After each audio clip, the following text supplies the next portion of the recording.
हमारे सम्माननीय मुख्य भारत निर्वाचन आयुक्त गण, साथ ही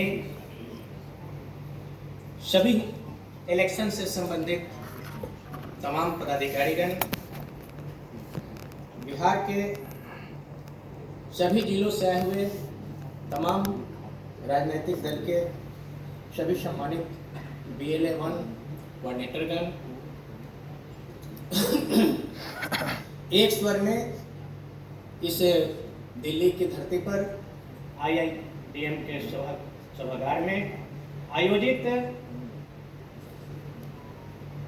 भारत अंतर्राष्ट्रीय लोकतंत्र एवं निर्वाचन प्रबंधन संस्थान में एक स्वर में सबका मैं हार्दिक स्वागत अभिनंदन करता हूं।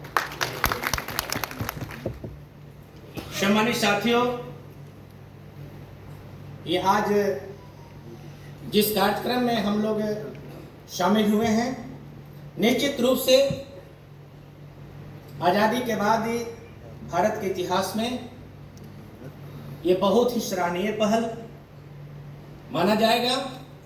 और जिस उद्देश्य से, जिस पवित्र विचार से इस कार्यक्रम को शुरू किया गया है, मैं पुनः अपने बिहार के तमाम लोगों की तरफ से और खास करके मैं शंकर महतो, प्रदेश अध्यक्ष बहुजन समाज पार्टी, मैं अपने पार्टी के तरफ से आपका आभार प्रकट करते हैं। धन्यवाद।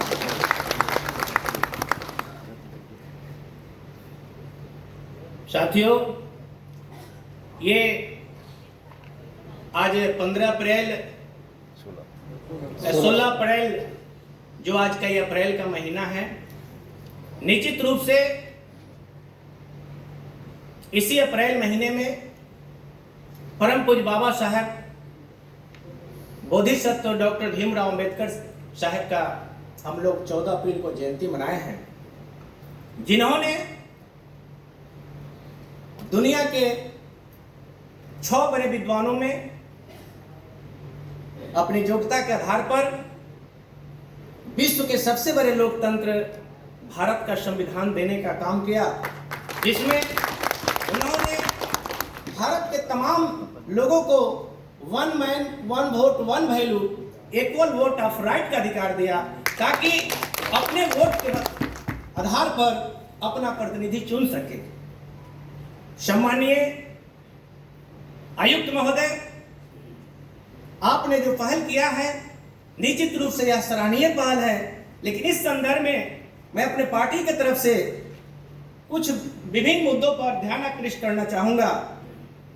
खास करके मेरा एक सुझाव है कि अगर आप सब लोग सहमत हैं, पहले प्रशिक्षण हो जाए, उसके बाद जब कल का सत्र होगा, और 2 मिनट है, हाँ, उसमें अगर आप सुझाव देंगे तो सब लोगों को अच्छा भी लगेगा।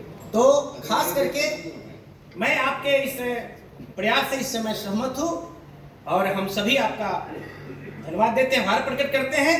लेकिन इसी कड़ी में मुझे ये बताना उचित समझ रहा हूं कि खास करके बिहार में या अन्य राज्यों में विधानसभा अथवा लोकसभा के चुनाव में चुनाव लड़ने वाले अभ्यर्थी के ऊपर अगर कोई क्रिमिनल केसेज होते हैं, तो आए दिन जो है विज्ञापन में, प्रसारण करने में, टेलीविजन पर, दूरदर्शन पर, समाचार पत्रों में काफी जो है खर्च का बर्डन जो है बोझ होता है, जिससे बहुत सारे हमारे कमजोर, जो आर्थिक रूप से कमजोर हमारे अभ्यर्थी हैं, वह चुनाव में लड़ने से जो है वंचित हो जाते हैं या वो उसको फेस नहीं कर पाते हैं। हम चाहेंगे कि इस पर निश्चित रूप से कोई संतोषजनक जो है निर्णय लेने का कृपा करेंगे।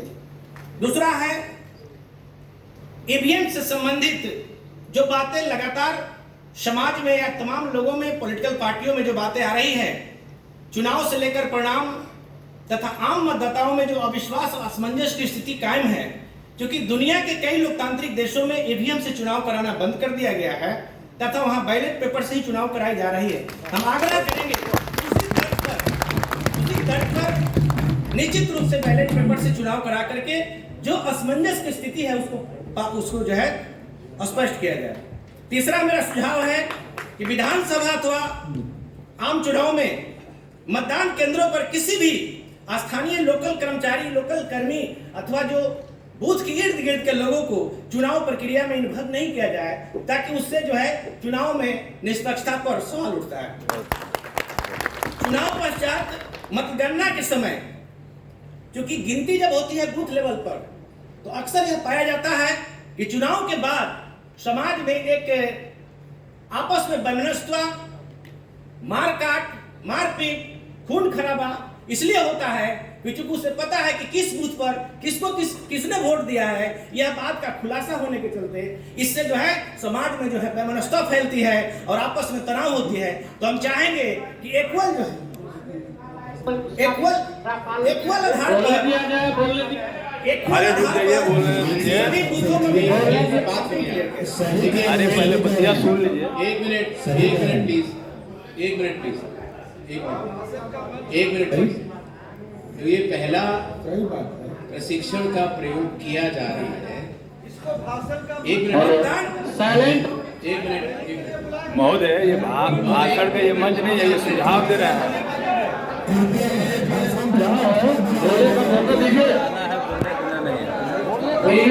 सुझाव दे रहा है। अब आप सुनो, एक सेकंड और सुनो, शांत। मौका मिला है तो बोलने दीजिए। आप भी 1 मिनट रुक जाए प्लीज। प्रशिक्षण में हम लोगों ने बूथ लेवल एजेंट के रूप में कार्य करने वाले राजनीतिक दलों के पदाधिकारियों को आमंत्रित किया।